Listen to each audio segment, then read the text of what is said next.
تب ایوب نے جواب دیا، غور سے میری بات سنو اور یہی تمہارا تسلی دینا ہو۔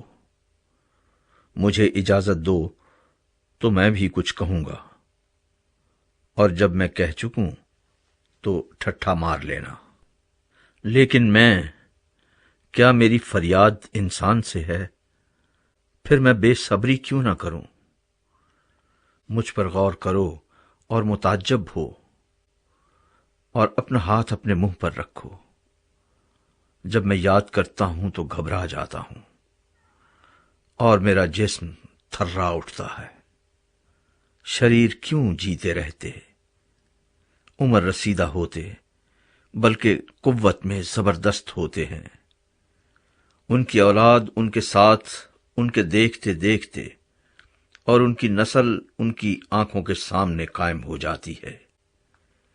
ان کے گھر ڈر سے محفوظ ہیں، اور خدا کی چھڑی ان پر نہیں ہے۔ ان کا سانڈ باردار کر دیتا ہے اور چوکتا نہیں۔ ان کی گائے بیاتی ہے اور اپنا بچہ نہیں گراتی۔ وہ اپنے چھوٹے چھوٹے بچوں کو ریوڑ کی طرح باہر بھیجتے ہیں، اور ان کی اولاد ناچتی ہے۔ وہ خنجری اور ستار کے تال پر گاتے اور بانسری کی آواز سے خوش ہوتے ہیں۔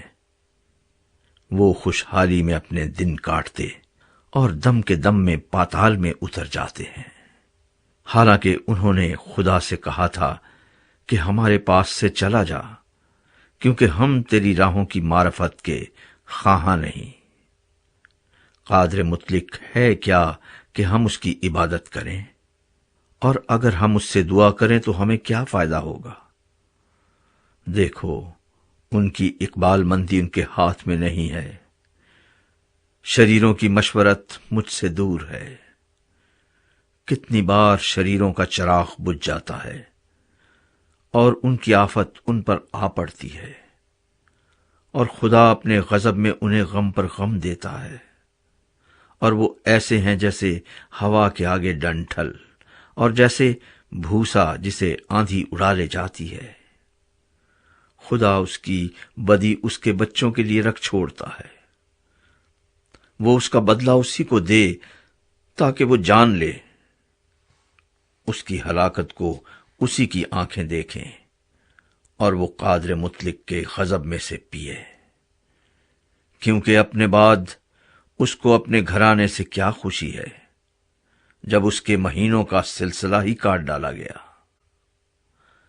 کیا کوئی خدا کو علم سکھائے گا، جس حال کہ وہ سرفرازوں کی عدالت کرتا ہے؟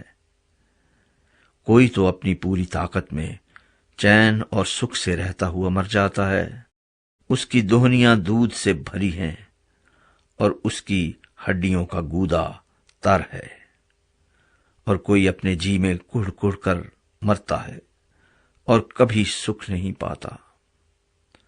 وہ دونوں مٹی میں یکساں پڑ جاتے ہیں، اور کیڑے انہیں ڈھانک لیتے ہیں۔ دیکھو، میں تمہارے خیالوں کو جانتا ہوں، اور ان منصوبوں کو بھی جو تم بے انصافی سے میرے خلاف باندھتے ہو۔ کیونکہ تم کہتے ہو کہ امیر کا گھر کہاں رہا، اور وہ خیمہ کہاں ہے جس میں شریر بستے تھے؟ کیا تم نے راستہ چلنے والوں سے کبھی نہیں پوچھا، اور ان کے آثار نہیں پہچانتے کہ شریر آفت کے دن کے لیے رکھا جاتا ہے اور غضب کے دن تک پہنچایا جاتا ہے؟ کون اس کی راہ کو اس کے منہ پر بیان کرے گا، اور اس کے کیے کا بدلہ کون اسے دے گا؟ تو بھی وہ گور میں پہنچایا جائے گا، اور اس کی قبر پر پہرا دیا جائے گا۔ وادی کے ڈھیلے اسے مرغوب ہیں، اور سب لوگ اس کے پیچھے چلے جائیں گے، جیسے اس سے پہلے بے شمار لوگ گئے۔ سو تم کیوں مجھے ابس تسلی دیتے ہو، جس حال کہ تمہاری باتوں میں جھوٹ ہی جھوٹ ہے؟